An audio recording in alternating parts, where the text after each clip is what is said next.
सच के लिए बेखौफ बेबाक जंग, वर्तमान क्रांति न्यूज़ 24 के संग। नमस्कार, स्वागत है आपका आपके अपने वेब चैनल वर्तमान क्रांति न्यूज़ 24 में, और मैं हूं आपके साथ गंगाधर पत्रकार। लेखपाल और तहसीलदार की लापरवाही से दबंगों द्वारा किया जा रहा है जमीन पर जबरन कब्जा। आईजीआरएस पर शिकायत करने के बावजूद अधिकारी बने हैं लापरवाह। पीड़ित शख्स ने लगाई न्याय की गुहार। मामला है भदोही जनपद के ज्ञानपुर तहसील क्षेत्र के कठौता गांव का, जहां एक व्यक्ति की जमीन पर कुछ दबंग किस्म के लोग अवैध रूप से जबरन कब्जा करने का प्रयास कर रहे हैं। इस संबंध में पीड़ित शख्स द्वारा आईजीआरएस पर शिकायत दर्ज करने के साथ हल्का लेखपाल और तहसीलदार से कई बार शिकायत की गई, मगर बावजूद इसके पीड़ित शख्स की कोई सुनवाई नहीं हो रही है।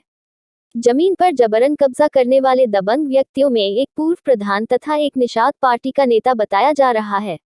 पीड़ित अश्वनी कुमार मिश्रा ने वर्तमान क्रांति न्यूज़ 24 से अपनी परेशानी साझा करते हुए भदोही जिलाधिकारी आर्यका अखौरी का ध्यान आकृष्ट कराते हुए बताया कि जी भैया, मेरा नाम अश्वनी कुमार मिश्रा है।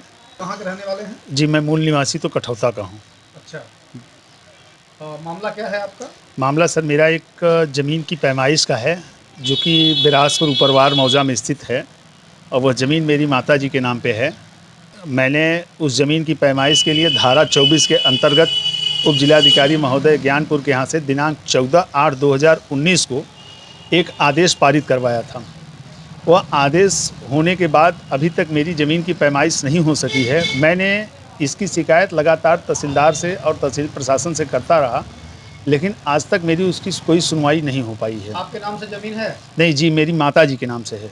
तो अभी क्या समस्या हो रही है आपको? समस्या ये हो रही है सर कि उस ज़मीन में मेरे जो खातेदार और कुछ दबंग किस्म के लोग हैं, उन्होंने मेरी ज़मीन पे, मेरे हिस्से की ज़मीन पर कब्जा कर रखा है। अच्छा, ये कौन लोग कब्जा किए हैं?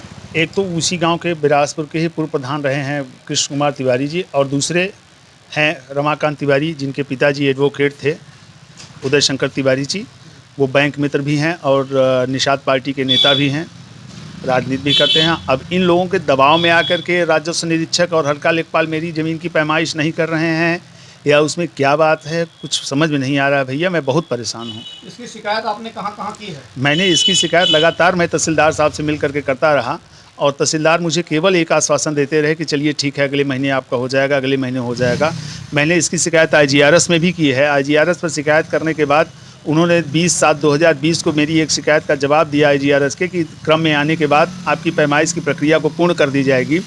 और दूसरी बार मैंने पुनः जब शिकायत किया तो 18/5/2021 को हल्का लेखपाल के द्वारा मेरी आईजीआरएस को में जवाब दे करके निस्तारित किया गया कि अभी कोविड-19 चल रहा है, कोविड-19 ख़त्म होने के बाद में आपकी ज़मीन को की पैमाइश कर दी जाएगी। उसके बीच बाद में आकर के अभी लगभग 10-12 दिन पहले मैं आकर के तहसीलदार महोदया से मैंने अन्य विनय किया। उन्होंने कहा कि ठीक है। फिर मैंने 1 हफ्ते पहले मैंने उनको फ़ोन पर बात किया, तो उन्होंने कहा अपने राजस्व निरीक्षक से फ़ोन पर वार्तालाप कर लीजिए। मैंने बात करने का प्रयास किया, लेकिन राजस्व निरीक्षक महोदय न तो मेरा फ़ोन उठाते हैं, हल्का लेखपाल महोदय वो उनका नंबर है नहीं, उनके मुंशी द्वारा मुझसे फ़ोन पे संपर्क करके ये आईजीआरएस का निस्तारण किया गया था। अच्छा, तो क्या इसके संबंध में आपने जिलाधिकारी महोदया से बातचीत की या आपने शिकायत की? भैया, मैं कई बार गया वहाँ, जो है 2-3 बार गया जिलाधिकारी कार्यालय, लेकिन मेरी जिलाधिकारी महोदया से बात नहीं, मुलाकात नहीं हो पाई। यह मेरा दुर्भाग्य रहा।